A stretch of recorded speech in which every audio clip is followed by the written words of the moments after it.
Bapak Ibu, kita siapkan hati kita untuk kita menerima firman Tuhan pada pagi hari ini. Yes Tuhan, kami menantikan janji-Mu Tuhan yang selalu nyata bagi setiap kami. Yes Tuhan. Yes.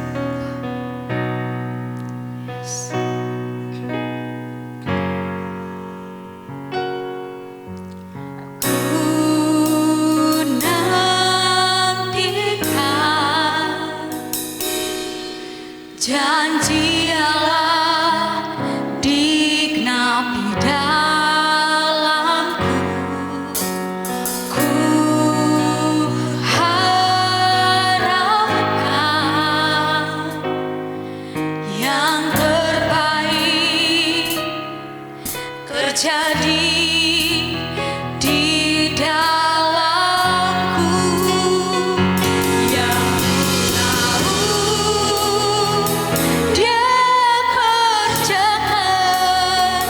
seturut firman-Nya bagi kemuliaan-Nya, yang ku yakin Dia sediakan seturut kasih-Nya bagiku.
Bapak Ibu, saya undang untuk bangkit berdiri.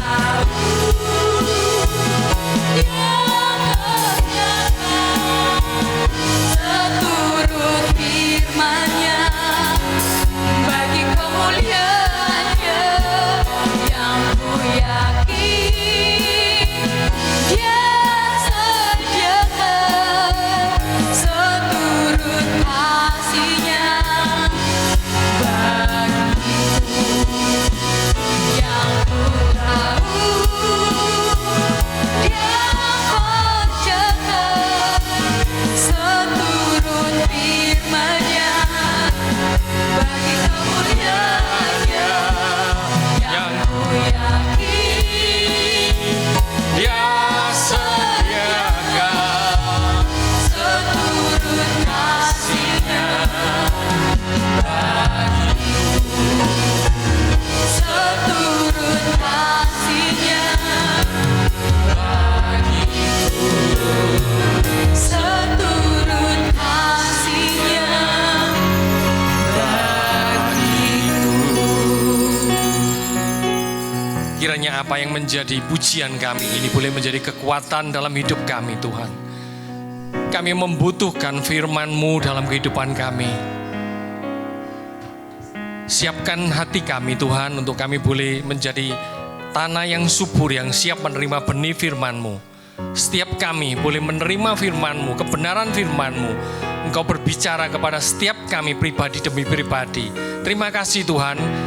Engkau juga siapkan hamba-Mu dengan segala kelemahan hamba untuk membawa firman-Mu yang tidak terbatas ini, Tuhan. Engkau pakai hamba yang terbatas supaya apa yang menjadi kehendak-Mu boleh kami lakukan dalam hidup kami. Terima kasih Tuhan. Di dalam nama Tuhan Yesus kami berdoa. Haleluya. Amin. Terima kasih tim PAW semua. Shalom Bapak Ibu Saudara sekalian. Senang sekali bisa berjumpa dengan Bapak Ibu di Malang. Sekarang Malang panas juga termasuk ya. Hampir semua kota panas, sampai di Kota Batu pun juga enggak dingin. Padahal dulu pada zaman saya tahun 67, 68 waktu saya masih kecil-kecil di Kota Malang itu, kalau saya ngomong itu ada kayak keluar embunnya gitu, seperti gitu. Sekarang enggak ada sama sekali. Luar biasa. Tapi saya bersyukur bahwa di tengah seperti itu kita tetap semangat untuk datang beribadah. Tuhan itu suka dengan penyembahan kita loh saudara. Tuhan itu ingin datang ke tempat ini bersama-sama dengan kita karena apa? Karena pada waktu Tuhan menciptakan manusia, hari terakhir, hari ke-7 dia beristirahat. Setelah hari ke-6 dia menciptakan manusia, ke-7 dia istirahat. Tujuannya apa? Apakah Tuhan capek? Apakah Tuhan bisa lelah? Atau 6 hari menciptakan dunia ini dia lelah terus ingin istirahat? Ternyata enggak. Hari ke-7 itu di hari sabatnya Tuhan. Dia pengen berkumpul dengan Bapak Ibu Saudara sekalian supaya bisa ada komunikasi, ada hubungan intim terutama di tempat-tempat yang bersama-sama seperti di gereja-gereja. Pagi ini saya akan berbicara tentang satu tema yang sangat mungkin agak sulit bagi kita untuk melakukan. Saya kasih judul, mungkin PPT saya bisa dikeluarkan, habis taat terbitlah berkat. Niru ini sebenarnya, nembak habis gelap terbitlah terang. Saya ngambil habis taat terbitlah berkat. Waktu saya mempersiapkan kata taat ini sebenarnya saya juga sulit sekali saudara. Kenapa? Karena berbicara tentang ketaatan itu benar-benar hal yang tidak mudah.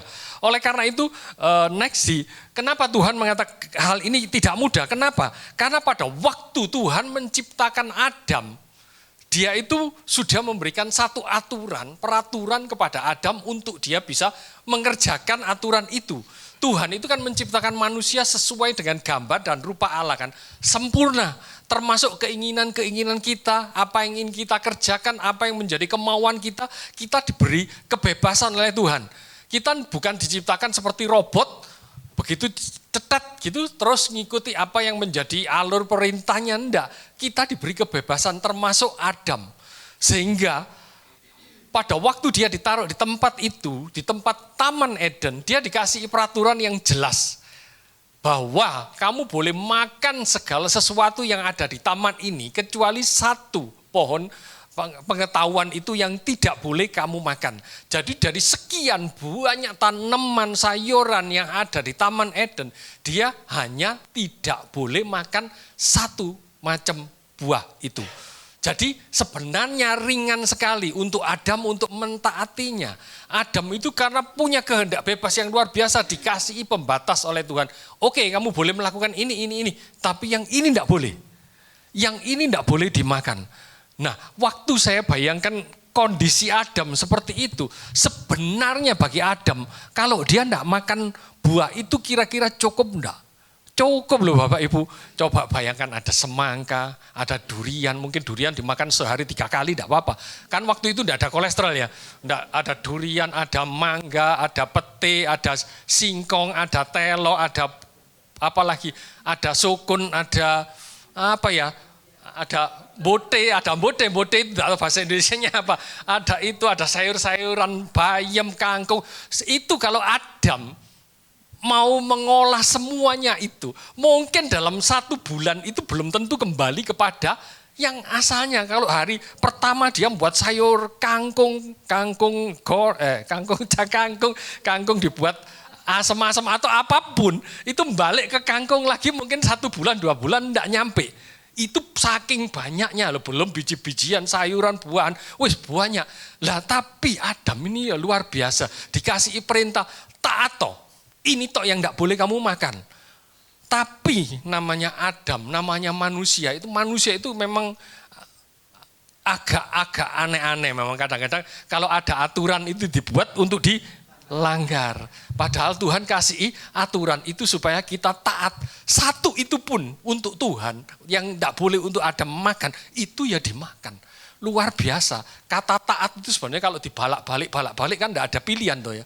T-nya di depan atau T-nya di belakang sama-sama, jadi mutlak, enggak boleh. Dan Adam tetap melanggar hal itu, sehingga apa yang Adam alami, kita alami sampai dengan saat ini. Setiap orang yang lahir dari rahim seorang perempuan membawa benih dosa daripada Adam sampai dengan saat ini.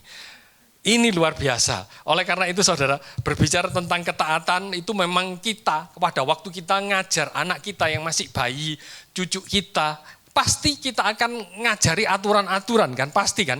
Oh kamu enggak boleh jalan, kalau jalan jangan cepat-cepat, kalau baru berjalan. Cucu saya baru 3 tahun, jadi mungkin kalau jalan lari-lari saya masih takut. Kalau lari-lari hati-hati ya, pelan-pelan. Jangan sampai nabrak sini, nabrak sana, nanti keluar tanduknya. Biasanya gitu kalau umanya cerita, tanduknya itu maksudnya mentol gitu ya. Nah itu aturan dia jalankan, kalau dia ngelanggar bisa jadi memang menerima akibat daripada pelanggaran, daripada aturan yang orang tuanya tetapkan. Demikian juga hidup kita. Kalau Tuhan sudah ngasih hal ini, maka kita belajar untuk taat. Kenapa sih kita harus taat? Kita berbicara tentang ketaatan itu ada apa? Next, ketaatan adalah pondasi kehidupan. Dalam Mazmur 7, dalam Matius 7 ayat 24 sampai 26, 27 itu berbicara tentang fondasi.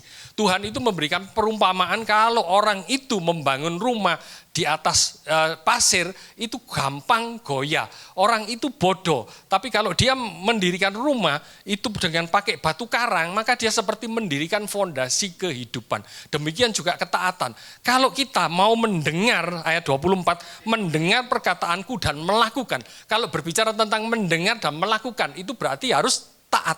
Kalau kita taat itu seperti mendirikan rumah itu di atas batu karang. Itu kuat.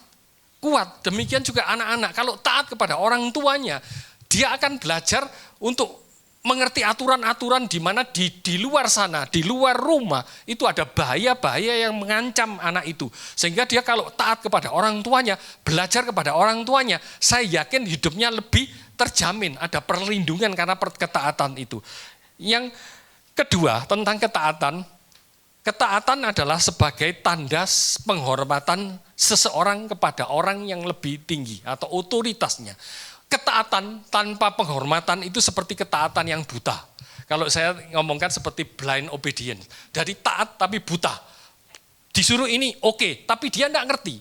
Apa yang Tuhan suruh, orang itu suruhkan kepada dia enggak ngerti. Pokoknya disuruh ini berangkat, disuruh itu berangkat.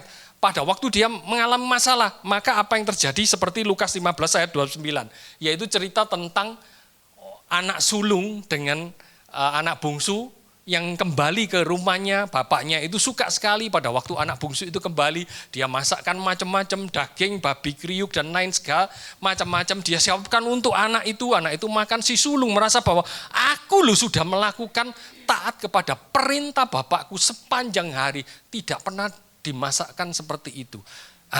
Anak sulung ini taat kepada bapaknya, tapi dia buta. Dia tidak ngerti tentang kasih sayang bapaknya kepada anaknya. Sehingga pada waktu ada sesuatu, dia langsung goyah. Jadi ketaatan dengan blind obedience itu ketaatan buta. Dia tidak ngerti, tidak mau tahu, pokoknya taat. Setelah ada masalah, baru dia mempertanyakan tentang aturan itu. Berbeda dengan respectful obedience, yaitu ketaatan karena rasa hormat. Kita taat kepada seseorang, kepada otoritas kita, karena kita tahu bahwa dia mengajarkan ini untuk kebaikan kita. Orang tua mengajarkan kepada anak itu untuk kebaikan. Kalau anak itu tahu bahwa apa yang diajarkan oleh orang tuanya, aturan-aturan itu diberikan untuk kebaikan dia, maka dia akan melakukan dengan rasa hormat karena dia menghormati orang tersebut, karena dia mengerti. Dan Maria itu membuktikan pada waktu dia diberitakan bahwa ada di dalam rahimnya akan lahir Tuhan Yesus Juru Selamat, padahal Maria adalah seorang perawan yang belum menikah.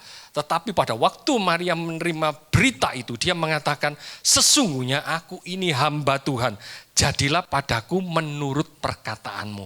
Inilah ketaatan dengan penuh rasa hormat. Pada waktu dia mengerti tentang ini, perintah itu dijalankan, dia terima. Karena dia tahu bahwa apa yang Tuhan suruh itu pasti mendatangkan kebaikan. Jadi Bapak Ibu, ketaatan itu berbicara tentang fondasi kehidupan.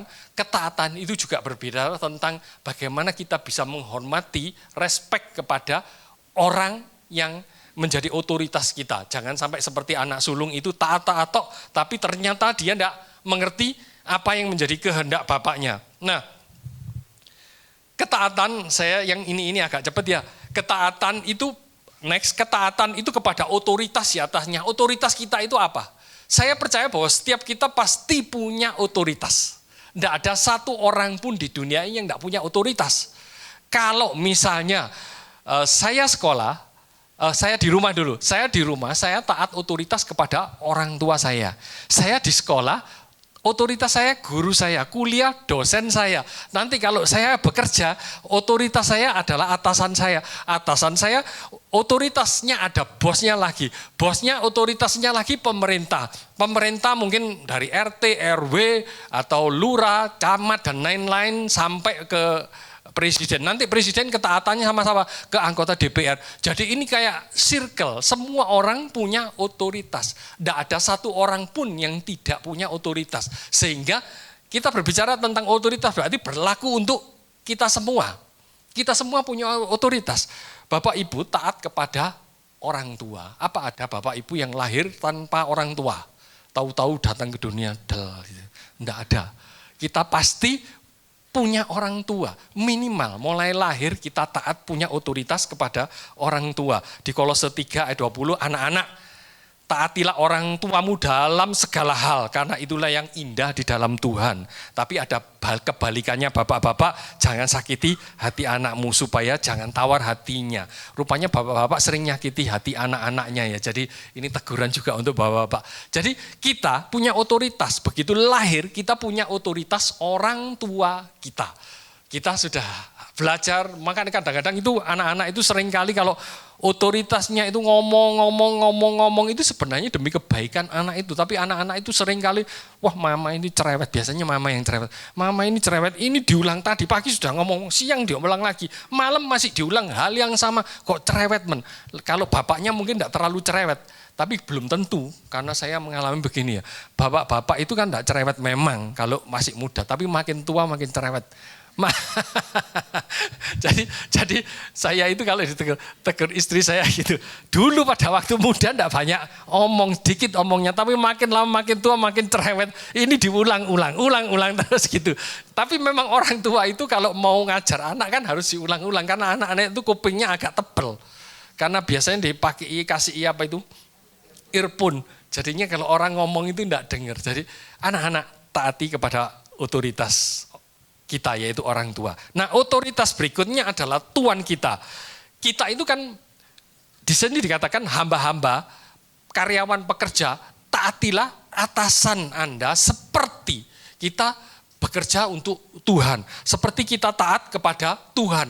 Karena Tuhan yang memberikan kepada kita pekerjaan itu melalui orang tersebut yang menjadi otoritas kita. Jadi kita punya otoritas Tuhan. Nah, berikutnya otoritas apa lagi? Otoritas kepada pemimpin. Pemimpin itu bisa pemimpin di gereja, pemimpin rohani, pemimpin di sekolah, pemimpin di pemerintahan, pemimpin di organisasi, pemimpin kita. Kita taat kepada otoritas kita. Banyak dari kita itu kadang-kadang merasa bahwa saya bisa melewati ini, tapi kenyataan tidak bisa, karena pemimpin kita pasti dia punya pengalaman yang jauh lebih daripada kita, sehingga pada waktu kita mengerti apa yang dia ajarkan, apa yang dia aturkan, pasti dia sudah berpikir ke depan. Beberapa langkah ke depan itu dia sudah pikirkan. Saya itu kalau bandingkannya, kenapa banyak pengusaha-pengusaha besar konglomerat itu sukses? Karena cara berpikirnya itu berbeda dengan banyak orang. Kalau kita mungkin berpikirnya 1, 2 langkah, 3 langkah, dia sudah 10, 20 langkah ke depan. Sehingga kita ketinggalan. Saya dulu itu suka catur. Saya itu heran. Salah satu teman saya itu ada master nasional. Kenapa? Saya main sama dia itu tidak bisa menang terus. Gak pernah menang, sampai saya pusing. Saya kalau ngadepi di RT, di RT, di RW gitu masih bisa juara, tapi main sama teman saya itu tidak bisa menang. Saya sampai heran. Saya pernah tanya kenapa? Ya itu ternyata kamu paling melangkah 2-3 langkah ke depan kamu pikirkan. Tapi seorang master dia akan melihat semua itu secara langkahnya sudah puluhan langkah ke depan. Sehingga kalau saya jalan ini dia pasti sudah tahu bahwa dia akan melakukan ini. Jadi dia sudah tahu kamu mau jalan apa, dia sudah mengantisipasinya. Jadi kalanya kita dengan orang-orang yang menjadi pemimpin kita itu karena mereka tahu beberapa langkah di depan kita. Kemudian ketaatan kepada pemerintah, Roma 13 ayat 1, semua orang harus taat kepada pemerintah. Bahkan Tuhan Yesus juga taat kepada pemerintah. Buktinya ikan disuruh nyetor uang untuk bayar pajak. Itu berarti Tuhan Yesus Tuhan Yesus taat kepada pemerintah. Tuhan Yesus tidak menentang pemerintah. Dia menyuruh kita untuk taat kepada pemerintah. Jadi otoritas kita secara umum itu ada 4 ya, orang tua, ada pemimpin kita, ada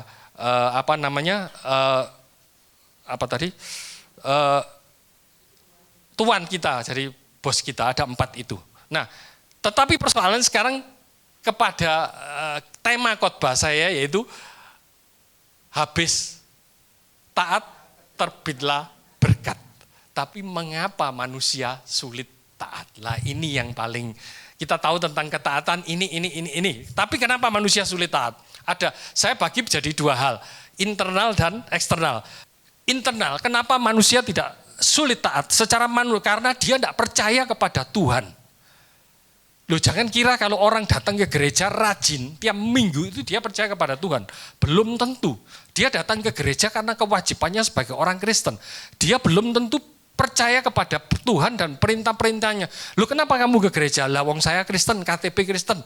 Tapi dia tidak ngerti. Buktinya apa? Buktinya kalau suruh baca Alkitab, jarang mau.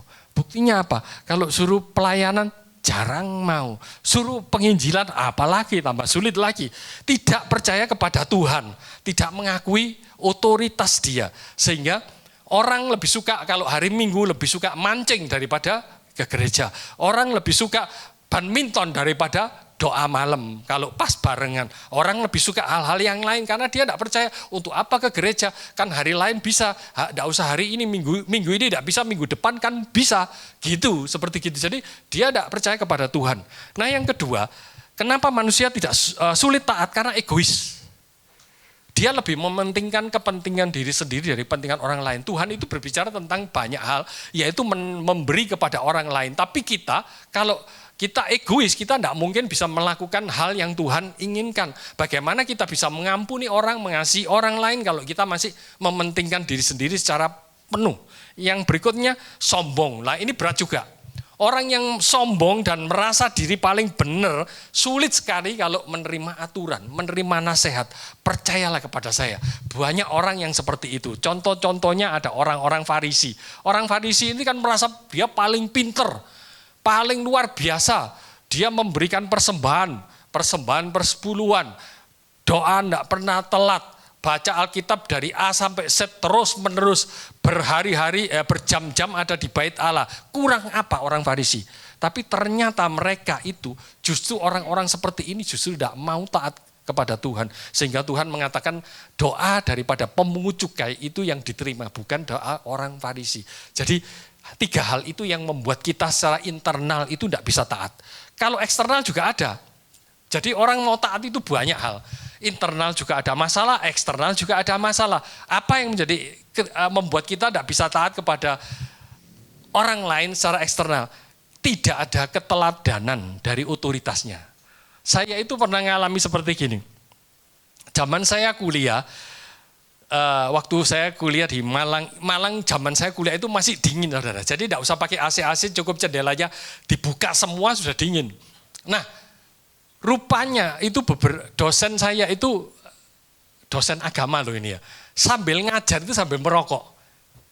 Nah, mahasiswa itu kan biasanya juga beberapa juga perokok juga. Melihat dosennya ngajar sambil merokok, ikutlah mereka. Sambil kuliah sambil ngerokok, pikirnya bebas kan. Ini agama Kristen loh yang diajarkan, bukan pelajaran lain. Marah dosennya, kalian tidak menghormati Tuhan. Marah-marah seperti itu. Kalian tidak menghormati, ini pelajaran agama, kenapa kalian merokok? Lah mahasiswa, lah bapaknya sendiri merokok, ngambil ngajar, sekarang kita tidak boleh. Jadi kalau kita mau melihat seperti itu kan sulit sekali kita untuk meneladani orang tersebut kan. Nah faktor ini yang sering menghambat kita untuk tidak bisa taat kepada aturan. Yang berikutnya tidak ada timbal balik. Manusia itu pada dasarnya senang pujian. Istri saya kalau masak, saya mungkin bertahun-tahun diem saja, gak ngomong enak atau enggak enak. Dia lama-lama akan mangkel. Masak model ini dibuat seperti ini, enggak ada respon ini ya, enggak enak ya, enggak ngomong, enggak enak ya, enggak ngomong. Diem saja, lama-lama dia akan kesel. Lama-lama babakno wis gojek kayak kan gitu, makan sakarmu gitu. Lama-lama gitu. Jadi manusia itu pada dasarnya memang butuh. Jadi kalau kita sebagai atasan, perhatikan orang-orang yang di bawah kita. Paling tidak kita ada pujian-pujian kepada anak kita, kepada istri, kepada jemaat, kepada banyak yang orang kita mentor, kepada bawahan kita. Apa yang kamu kerjakan ini oke. Mungkin tapi ada kritikan ini enggak apa-apa. Tapi paling tidak ada respon. Jadi tidak diem, mau baik, mau jelek, diem. Pokoknya aturan harus kamu jalankan. Manusia itu tidak bisa seperti itu. Harus ada timbal balik. Kemudian pengaruh dari dunia lingkungan. Orang lebih suka baca sosmed daripada baca firman Tuhan. Orang lebih suka pergi ke mall daripada ke gereja. Orang lebih suka pada hari Minggu renang di kolam renang daripada pergi ke gereja. Orang lebih suka makan di kafe-kafe pada hari doa malam, hari apa mungkin pada hari doa malam daripada doa malam capek. Duduk doa, apalagi kalau suruh berlutut lebih baik di kafe, duduknya santai, bisa pakai celana pendek dan lain. Dan ini yang membuat seringkali secara eksternal mengganggu ketaatan kita. Nah, tapi kita kan belajar bahwa dari ketaatan itu yang membuat kita mengalami kesulitan, kita tetap harus taat. Karena kalau kita mau taat, kita dapat berkat. Nah, kita akan masuk dalam khotbah pada pagi ini. Tadi itu prolog. Jadi prolognya itu. Sekarang kita masuk ke bagaimana bisa mendatangkan berkat dalam kehidupan. Banyak saudara. Tidak tahu, tapi nutut apa tidak boleh apa tidak ya.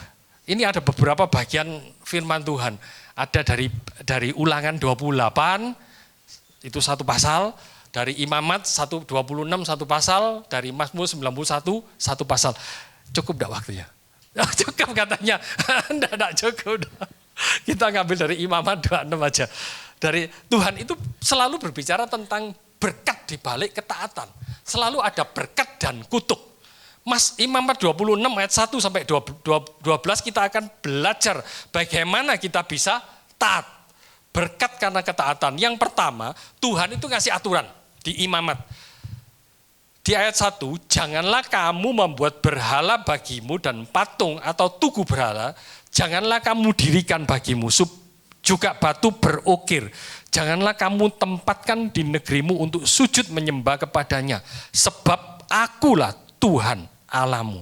Jadi Tuhan ingin kita tidak membuat berhala di dalam kehidupan kita. Apakah itu patung atau tugu berhala dan lain segalanya. Tapi sekarang, zaman sekarang, kita tidak nemu patung-patung atau tugu berhala di rumah-rumah kita atau di tempat-tempat lain. Paling kalau kita ada rumah di patung Doraemon mungkin ya di rumah-rumah. Atau patung apa yang kecil-kecil itu. Tapi bukan patung berhala. Saudara, Tuhan itu pengen bahwa dia adalah Tuhan bagi kita. Tuhan itu pencemburu. Tuhan itu tidak mau dibandingkan dengan yang lain-lain. Pokoknya prioritas kita semua adalah Tuhan. Sehingga kita tidak boleh membuat patung berhala atau apapun yang menyaingi Tuhan. Sampai kita tidak mau datang ke Tuhan karena ada persoalan yang kita suka. Ada hobi kita, ada kesukaan kita yang menghalangi kita datang kepada Tuhan. Itu Tuhan tidak suka. Tuhan itu pengen dia dinomor satukan dalam kehidupan kita. Termasuk apapun, pekerjaan dan lain semuanya Tuhan tetap nomor satu. Tuhan itu menciptakan manusia kan kalau dikatakan semuanya prosesnya berasal pada mulanya berasal daripada Tuhan. Sehingga semuanya kembali kepada Tuhan. Tuhan itu yang prioritas. Apapun yang terjadi dalam kehidupan kita, tetap Tuhan itu prioritas. Kalau kita sakit, kita ada masalah, prioritasnya ke Tuhan dulu. Sakit, aduh Tuhan sakit. Doa dulu sama Tuhan. Tuhan, saya sakit ini. Habis sakitnya belum selesai, maksudnya habis doa baru ke dokter. Jadi urutannya Tuhan dulu baru dokter. Setelah dokter gak mempan, ya sudah. Jangan ke dukun, nanti ada lain lagi. Pokoknya urutannya pertama Tuhan, habis Tuhan dokter. Jadi Tuhan harus nomor satu. Yang kedua, kamu harus memelihara hari Sabatku dan menghormati tempat kudusku. Akulah Tuhan. Di mana kita bisa menghormati hari-hari Sabat Tuhan? Yaitu pada waktu hari Minggu kita bisa, ya memang kita ngomong hari Sabat itu bukan hari Minggu, tapi sekarang ini hari Sabat kita, hari kita beribadah adalah hari Minggu. Oleh karena itu usahakan setiap hari Minggu datang beribadah. Kalau tidak ada kepentingan yang sangat-sangat urgent yang memang tidak bisa kita tinggalkan, ya tetap harus beribadah. Atau kalau pas kita mungkin lagi, tapi jangan sampai, atau pas kita lagi di penjara misalnya tidak bisa beribadah, ya apa boleh buat. Tapi kalau kita masih ada waktu, kesempatan, datang beribadah. Seringkali manusia itu gini, kadang-kadang kalau dia tidak diberkati dalam kondisi ekonomi yang pas-pasan, rajin ibadahnya, tiap minggu datang ke gereja, Sabtu ada acara datang, Rebo ada acara datang, ada komsel datang, ada apapun datang ke gereja. Selalu seperti itu, tapi begitu dia diberkati mulai berpikir, oh nanti Sabtu saya akan nginep di Batu, Sabtu besoknya saya akan nginep di Trawas dan sebagainya. Sehingga dia tidak pergi ke gereja. Padahal Tuhan memberikan dua perintah. Tuhan sebagai yang nomor satu. Yang kedua, hari Sabatnya harus kita taati. Kita datang ke gereja. Dua peraturan ini. Apakah kita bisa melakukan hal ini? Nah itu yang penting. Jikalau kamu menurut ketetapanku dan tetap berpegang pada perintahku serta melakukannya, maka berkat-berkat ini akan turun dalam kehidupan kita. Apa sih berkat yang Tuhan janjikan? Di ayat 4-5, berkat dalam pekerjaan. Maka aku akan memberikan kamu hujan pada masanya sehingga tanah itu memberikan hasilnya. Dan pohon-pohon di ladangmu akan memberi buahnya. Lamanya musim mengirik bagimu akan sampai kepada musim memetik buah anggur. Dan lamanya musim memetik buah anggur akan sampai kepada musim menabur. Kamu akan makan makananmu sampai kenyang dan diam di negerimu dengan aman tentram. Rupanya kalau kita taat kepada Tuhan, Tuhan akan memberkati pekerjaan kita. Dikatakan di sini, aku, kata Tuhan, akan memberikan hujan pada masanya sehingga tanah itu akan menghasilkan buah. Jadi Tuhan memberkati pekerjaan kita. Pekerjaan kita loh, ini saya ngomong kalau orang itu taat kepada Tuhan, tapi aku taat kepada Tuhan, aku sepanjang hari akan datang ke gereja.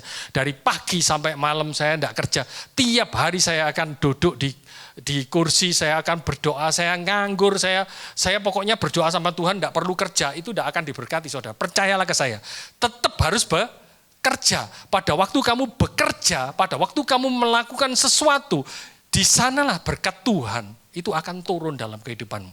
Tidak ada katanya bahwa kalau kita nganggur, kita doa, terus berkat itu turun di hadapan kita. Tidak, harus kerja. Pada waktu kerja, berkat kalau kita taat itu akan turun dalam kehidupan kita. Yang kedua ada berkat damai sejahtera. Ayat 6, dan aku akan memberikan damai sejahtera di dalam negeri itu, sehingga kamu akan berbaring dan tidak dikejutkan oleh apapun. Aku akan melenyapkan binatang buas dari negeri itu dan pedang tidak akan melintas di negerimu. Jadi kerjaannya sudah diberkati Tuhan, masih ada damai sejahtera. Ada banyak orang yang kerja diberkati, tapi tidak dapat damai sejahtera. Pulang dari pekerjaan, bertengkar dengan istri. Pulang dari pekerjaan, ada saja persoalan di dalam rumah tangganya. Jadi Tuhan itu memberkati kita bukan hanya pekerjaan kita diberkati, bahkan damai sejahtera ditambahkan kepada kita sehingga kita tinggal di tempat kantor itu, di perusahaan, di tempat pekerjaan itu ada damai sejahtera. Kita kan sering juga ada orang-orang yang bekerja tapi tidak mendapatkan damai sejahtera di kantornya. Banyak. Jadi datang ke kantor itu rasanya berat, terpaksa. Kenapa kok seperti itu? Kita belajar, kalau kita mau taat kepada Tuhan itu hal-hal seperti itu.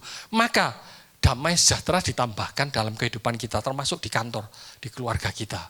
Yang berikutnya, berkat perlindungan, ayat 7-8. Kamu akan mengejar musuhmu dan mereka akan tewas di hadapanmu oleh pedang. 5 orang dari antaramu akan mengejar 100 dan 100 orang dari antaramu akan mengejar selaksa. Dan semua musuhmu akan tewas di hadapanmu oleh pedang. Jadi pekerjaannya sudah diberkati, ada damai sejahtera, ada perlindungan. Kita kerja dimanapun, kita melakukan kegiatan dimanapun, ada banyak orang yang tidak suka dengan kita. Ada kita akan ketemu orang kalau kita seneng mereka tidak seneng, kalau kita susah mereka seneng, kan ada yang seperti itu. Di kampung, di rumah sekitar kita juga pasti ada seperti itu. Kita beli TV orang lain tidak suka, kita tidak beli apa-apa orang lain suka. Kadang-kadang seperti itu, kita adakan pesta atau pesta kecil-kecilan, ngundang keluarga dan lain-lain, orang lain tidak suka. Kalau kita kesusahan orang lain suka. Jadi ada banyak hal, di kantor juga kita ketemu dengan orang-orang seperti itu. Kita berprestasi, diinjek-injek, dilaporkan ini, itu, selalu menghadapi hal seperti itu. Bahkan di gereja juga ada. Loh, jangan kira di gereja tidak ada. Kalau kita orang itu melayani hebat dan gembala melihat, wih ini luar biasa, terus dia dipuji. Kalian semua para pengerja, kalau kita ngomong pengerja, kalian contoh dia, ini luar biasa pekerjaannya seperti ini, melayani seperti ini dan hasilnya bagus. Lah yang lain itu kalau melihat seperti itu kan merasa bahwa, loh orang ini bencekno ya. Orang ini sebenarnya tidak salah, tapi dipuji-puji oleh gembala di depan banyak orang. Akhirnya orang ini dimusuhi banyak orang. Lah Tuhan itu akan melindungi kita dari hal-hal seperti itu. Perlindungan dari hal-hal yang tidak baik. Berikutnya apa? Kalau pekerjaan sudah oke, sudah ada damai sejahtera, ada perlindungan. Berikutnya adalah keluarga. Lengkap ya, Tuhan ngasih berkat ya. Dan aku akan berpaling kepadamu dan akan membuat kamu beranak cucu serta bertambah banyak. Dan aku akan meneguhkan perjanjianku dengan kamu. Jadi pekerjaan sudah diberkati, ada perlindungan daripada Tuhan, ada damai sejahtera, keluarga juga diberkati dengan anak cucu. Senang saudara. Semuanya komplit. Pada waktu kita taat kepada Tuhan, pada waktu kita melakukan apa yang Tuhan inginkan, menomorsatukan Tuhan dalam kehidupan kita, dan tidak meninggalkan hari-hari sabatnya, hari persekutuan, hari pertemuan, hari komsel, maka kita akan mendapatkan berkat-berkat seperti itu, termasuk dalam keluarga. Keluarga kita, anak-anak cucu kita akan menjadi kebanggaan kita. Bangga enggak kalau keluarga kita seperti itu? Bangga. Kita senang sekali kalau kita melihat anak-anak kita melayani di gereja daripada melihat anak-anak kita melakukan hal-hal yang tidak baik. Tapi belum tentu memang kita tidak bisa ngomong bahwa ada satu case-case tertentu yang memang Tuhan bisa lakukan dalam kehidupan kita untuk menguji kita. Kadang-kadang kalau seperti saya lihat ada contoh seperti pendeta Billy Graham, seorang pendeta besar yang luar biasa. Tapi anaknya bisa jadi pemberontak. Anaknya bisa mabuk-mabukan, bisa naik motor kebut-kebutan dan lain-lain. Padahal bapaknya pendeta besar, sekali khotbah jutaan orang bertobat. Sekali penginjilan kemana-mana ada banyak orang dimenangkan. Tapi anaknya bisa seperti itu. Tapi puji Tuhan bahwa Franklin Graham akhirnya bertobat dan juga menjadi pendeta juga, menjadi gembala juga. Jadi ini bisa terjadi, tapi aturan itu tetap harus ya berikan kepada keluarga. Pasti saya yakin bahwa si Billy Graham mengajarkan aturan-aturan itu kepada Franklin. Tapi Franklin itu dia punya kehendak bebas dan dia melanggar aturan itu. Pada waktu dia melanggar aturan itu, maka banyak masalah dalam kehidupan dia. Sehingga mengalami banyak persoalan dan dia harus kembali kepada Tuhan supaya selamat. Berbeda dengan si pendeta satunya, Rick Warren, penulis Purpose Driven Life itu ya, penulis buku. Anaknya bunuh diri, seorang pendeta besar juga. Jadi dari perbandingan dua pendeta besar ini, saya yakin bahwa orang tuanya pasti mengajarkan kebenaran perintah-perintah Tuhan dalam hidupnya. Tapi manusia itu sulit untuk taat. Seperti saya katakan bahwa manusia itu selalu kepingin melakukan apa yang menjadi kehendaknya. Tapi pada waktu dia melanggar, maka bukan berkat yang dia terima, tapi ada kutuk, ada penyakit, ada persoalan dalam hidupnya yang membuat dia mengalami hal itu. Dan yang kelima, ini yang terpenting dari seluruh Imamat 26 itu, yaitu ayat 11-12 yang kelima. Aku akan menempatkan kemah suciku di tengah-tengahmu dan hatiku tidak akan muak melihat kamu. Tetapi aku akan hadir di tengah-tengahmu dan aku akan menjadi Allahmu dan kamu akan menjadi umatmu. Dari 4 hal yang di depan, yang kelima ini yang terpenting. Pada waktu Tuhan berkata bahwa aku akan menempatkan kemah suciku di tengah-tengahmu. Kita bisa bayangkan betapa luar biasanya. Tuhan sampai bersedia menempatkan kemahnya. Dia sendiri akan hadir bersama dengan kita di tengah-tengah hidup kita. Itu berkat yang luar biasa, saudara. Kita pada waktu kita mendapatkan Allah, kita mendapatkan segala sesuatu. Kita tidak cari berkat, kita cari Dia. Dia adalah sumber berkat, Dia adalah sumber mujizat, Dia sumber segala macam sumber. Pada waktu Tuhan berkata, kalau engkau taat dengan apa yang kuperintahkan kepadamu, pada waktu engkau mendengar dan melakukan, aku akan hadir di rumahmu, aku akan diam bersama dengan kamu, dan aku akan mendirikan kemah suciku di tengah-tengahmu. Itu satu kebahagiaan bagi kita semua kalau kita mau melakukan ini. Itu satu berkat yang sangat luar biasa. Waktu saya merenungkan dari semua hal, berkat-berkat yang luar biasa itu timbul dalam kehidupan kita, itu bukan hanya berbicara tentang materi, bukan berbicara tentang uang, tapi berbicara tentang satu hal yang lebih khusus lagi, yaitu kehadiran Tuhan dalam hidup kita. Pada waktu Tuhan hadir dalam hidup kita, apa yang kita butuhkan? Tidak ada. Sudah tidak ada yang kita butuhkan. Semua sudah kita dapatkan. Karena yang terbaik sudah ada dalam hidup kita. Sebagai penutup saya akan membawa satu kisah yang luar biasa. Ada satu orang yang sangat saya kagumi di Alkitab. Yaitu seorang yang bernama Nuh. Nuh pada waktu dia mendapatkan perintah dari Tuhan. Untuk membuat bahtera, membuat kapal besar. Saya itu bayangkan. Tuhan ngomong, Nuh. Kalau tadi ngomong, kalau ke Adam kan ngomongnya, Dam, kamu jangan makan ini. Kalau Nuh, kamu buat kapal besar ya. Ukurannya sekian. Kapal itu nanti, kalau ada hujan, ada banjir, kapal itu bisa terapung. Waktu Nuh mendapatkan perintah daripada Tuhan untuk membangun kapal itu, umur berapa dia? Ada yang tahu? 500 tahun. 500 tahun suruh bangun kapal. Saya itu bayangkan, orang umur 500 tahun itu waktunya leye ya saudara. Sudah waktunya melihat anak cucunya main-main, tenang-tenang sambil duduk, sambil minum-minum, tapi tidak boleh sambil rokokan ya. Sambil ngelihat anak cucu, sambil main-main, seneng gitu loh. Tapi dalam umur segitu Tuhan ngomong, ayo bangun kapal yang gedenya sekian. Lah Nuh itu saya bayangkan Nuh itu sudah umur 500, kalau sama anak cucu, sama anak mantunya, enggak tahu anak sama anak mantunya, anak-anaknya sama anak-anaknya, bangun kapal itu, kira-kira sanggup atau enggak? Itu kapal gede sekali. Tapi Nuh itu taat, dia bangun kapal itu, dia mulai bangun kapal itu. Dan saudara tahu, dia membangun kapal itu dari umur 500, dan sampai banjir itu terjadi umur 600. Berarti dia bangun kapal itu berapa tahun? 100 tahun, kurang lebih seperti itu. Dia bangun sedemikian rupa. Bukan hanya bangun, Nuh juga diperintahkan, ayo Nuh, ajak orang-orang yang ada di sekelilingmu untuk nanti bisa masuk ke kapal itu bersama-sama supaya mereka selamat.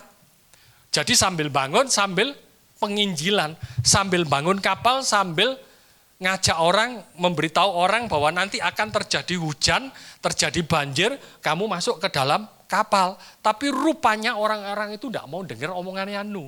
Kenapa? Nuh ngomong, sebentar lagi ada hujan, ada banjir. Apa itu hujan? Apa itu hujan? Mereka tidak ngerti tentang hujan karena tidak pernah turun hujan. Karena kalau kita baca di Kejadian itu dikatakan bahwa tubuh-tubuhan itu bisa bertumbuh karena ada embun yang naik ke atas. Jadi tidak berbicara tentang hujan. Sehingga kalau saya tafsirkan berarti Nuh berbicara tentang sesuatu hal yang tidak pernah terjadi. Hujan. Lah orang tidak ngerti apa-apa. Ayo nanti kalau hujan kita masuk ke kapal, nanti kalau banjir kita bisa selamat. Lah orang-orang itu dengarkan seperti itu ya. Anggapannya Nuh seperti orang mabuk. Jadi mereka tidak dengarkan kata-kata Nuh sehingga tidak ada satu orang pun yang masuk ke dalam kapal kecuali 3 anak, 3 mantu dan istrinya dan para binatang. rupanya para binatang lebih taat daripada para manusia pada zaman itu. Zaman ini enggak, manusia lebih luar biasa. Zaman itu binatang lebih taat kepada perintah Tuhan, disuruh masuk ke kapal berpasang-pasangan mau. Manusia enggak mau loh saudara. Dan Nuh melakukan itu dengan luar biasa. Sampai kapal itu jadi dan terjadi bencana di bumi. Semua manusia musnah. Dan Nuh melakukan itu dengan ketaatan yang luar biasa. Dan kita tahu pada waktu Nuh taat, boleh dikatakan kalau Adam itu manusia pertama yang diciptakan Tuhan. Setelah dimusnahkan semua, tinggal Nuh dan keluarganya. Sepertinya Nuh itu yang mewakili Adam pada waktu itu. Dan dia bisa membawa keselamatan kepada keluarganya. Pada waktu mereka taat kepada Tuhan, mereka mengalami berkat yang luar biasa.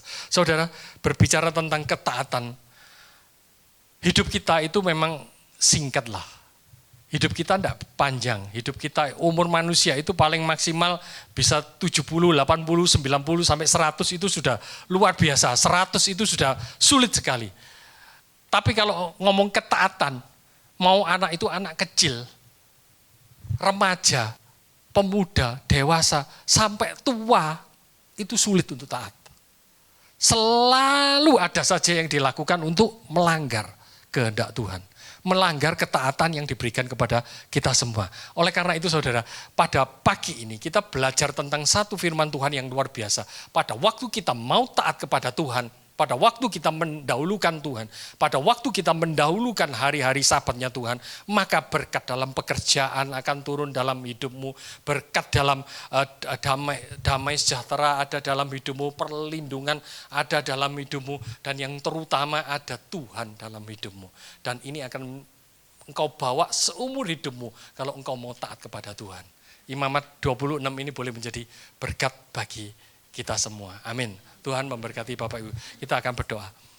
Tuhan, kami bersyukur bahwa pada pagi ini kami belajar satu tema yang sulit sebenarnya untuk kami lakukan, tapi kami percaya satu hal, yaitu pada waktu kami menyerahkan semua ini kepada Tuhan, pada waktu kami menyerahkan semua ini kepada kekuatan Tuhan, kami akan mampu melakukan untuk belajar, untuk mendatangkan berkat dalam hidup kami. Kami ingin taat kepada kehendak-Mu Tuhan. Kami ingin menjadikan Engkau nomor satu dalam kehidupan kami. Bahkan kami ingin selalu setia untuk hadir dalam ibadah-ibadah kami, pertemuan-pertemuan ibadah kami. Supaya kami boleh dimenangkan, kami boleh makin dikuatkan. Terima kasih Tuhan, terima kasih. Berkatilah setiap kami yang mendengar akan firman-Mu dan melakukannya. Dan hamba percaya berkat itu akan turun dalam kehidupan Bapak Ibu Saudara sekalian. Terima kasih Tuhan. Di dalam nama Tuhan Yesus kami berdoa. Haleluya. Amin.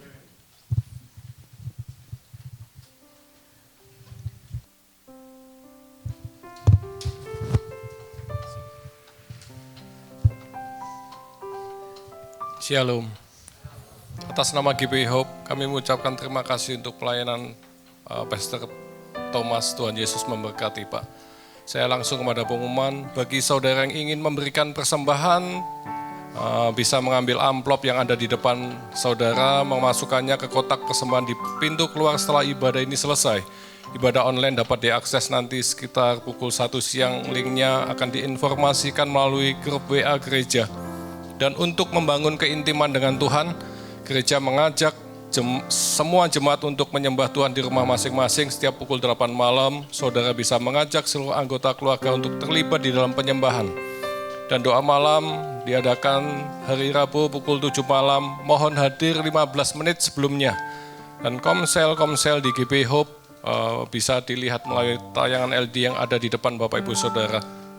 Dan kami undang Bapak Ibu untuk bangkit berdiri. Kita tutup ibadah pagi ini dengan doa. Haleluya. Bapa di dalam surga, terima kasih Tuhan buat setiap waktu, kesempatan yang masih Engkau beri. Kami bersyukur boleh berhimpun dalam keadaan yang baik, dipenuhi sukacita, memuji dan menyembah-Mu. Terima kasih Tuhan buat hadirat-Mu. Terima kasih buat jamahan-Mu. Terima kasih buat firman-Mu pagi ini Tuhan. Beri hati bagi setiap kami, umat-Mu di tempat ini Tuhan. Hati yang taat untuk kami diberkati, supaya kami boleh menjadi berkat. Dimanapun kami berada, nama Tuhan dimuliakan. Makasih Bapa, kami bersyukur punya Allah seperti-Mu. Kami berdoa bersehati untuk pendeta Pak Thomas, pakai hidupnya, pakai pelayanannya, pengembalaannya lebih lagi Tuhan. Hati hamba, hati Bapa Engkau taruh dalam hidupnya. Berkati Tuhan setiap jalan-jalannya yang takut akan Tuhan dan taat. Makasih Tuhan Yesus, berkati istri serta anak-anaknya. Berkat yang sama kami naikkan bagi gembala kami Pak Heri Santoso. Beri hati Tuhan, hati seperti hatimu Yesus. Hati hamba, hati Bapa, agar memimpin segenap umatmu di tempat ini menjadi pribadi yang Kau mau Tuhan. Berkati istri serta anak-anaknya. Berkati seluruh umatmu GB Hope, hamba-hamba Tuhan yang melayani di tempat ini. Pakai hidup kami Tuhan, menjadi alatmu Tuhan di akhir zaman ini secara militan Tuhan. Roh Kudus tuntun, bimbing, pimpin hidup kami Tuhan, selaras dengan tujuan Tuhan sesuai firman-Mu, agar hidup kami jadi berkat terang bagi kemuliaan-Mu. Kami berdoa untuk Indonesia, berkati Indonesia Tuhan, hujani Indonesia dengan pertobatan serta keselamatan yang daripada-Mu Tuhan. Nyatakan kemuliaan-Mu atas bangsa ini Tuhan. Kami berdoa bagi segenap pemimpin-pemimpin bangsa ini, agar setiap kebijaksanaan dan keputusan yang dibuat boleh mensejahterakan seluruh rakyat Indonesia. Berkati persembahan kami Tuhan untuk kemuliaan-Mu. Sebentar kami boleh pulang, kami akan menerima berkat daripada-Mu. Mari kita angkat tangan kita. Diberkatilah Engkau berlimpah-limpah dengan segala yang terbaik dari Allah Bapa, kasih-Nya yang sempurna di dalam Yesus Kristus, serta kekuatan pertolongan penghiburan dari Roh Kudus memampukan engkau untuk hidup dalam segenap kehendak Allah. Kita yang sudah menerima semuanya itu sama-sama kita katakan amin. Selamat siang, Tuhan memberkati.